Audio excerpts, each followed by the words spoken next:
সম্মানিত উপস্থিতি, বিশাল জনসমাবেশে বক্তব্য নিয়ে আসছেন বাংলাদেশ খেলাফত মজলিস ব্রাহ্মণবাড়িয়া জেলা শহর নির্বাহী সদস্য মাওলানা হাফেজ আহমদ। মাওলানা হাফেজ আহমদকে এ পর্যায়ে বক্তব্য রাখার জন্য বিনীতভাবে অনুরোধ করছে।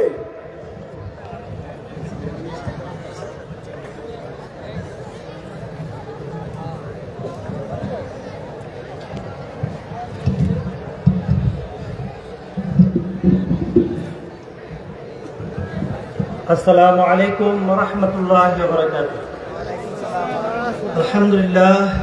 আলহামদুলিল্লাহি রাব্বিল আলামিন ওয়াসসালাতু ওয়াসসালামু আলা সাইয়্যিদিল মুরসালিন ওয়া আলা আলিহি ওয়া সাহবিহি আজমাইন। সমস্ত প্রশংসা হয় আল্লাহ তাআলা।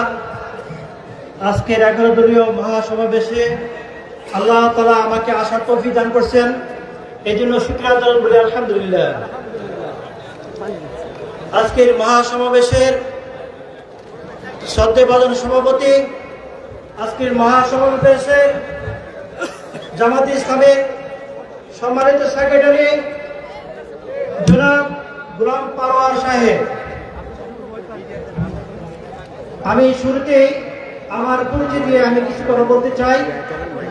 আমি হাফেজ আহমদ, বাংলাদেশ খেলাফত মজলিসের একজন প্রার্থী ছিলাম। আমি গত 20 তারিখে আমার মনোনয়নটি প্রত্যাহার করে জনাব আতাউর রহমান ভাইকে আমি সমর্থন জানাই। জনাব আতাউর রহমান ভাইকে আমি সমর্থন জানাই। আমি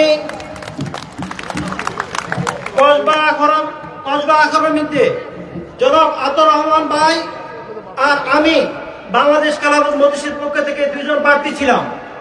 যদি কোনো কারণবশত আতাউর রহমান ভাই যদি কোনো কারণবশত যদি আতাউর রহমান ভাই সংসদ সদস্য ইলেকশন করতে না পারতেন, আমি বিকল্প আতাউর রহমান হয়ে আমি কসবা আখড়ার 10 দিনের পক্ষ থেকে বাংলাদেশ খেলাফত মজলিসের পক্ষ থেকে আমি নির্বাচন করতাম। আমরা যাকে সমর্থন জানাইছি উনি একজন ভালো মানুষ, সৎ মানুষ, দক্ষ মানুষ। আমরা চাই সমাজের ভালো মানুষের নেতৃত্ব আসুক। আমরা চাই সমাজের ভালো মানুষ নেতৃত্ব আসুক। আতাউর রহমান ভাই একজন ভালো মানুষ। আমাদের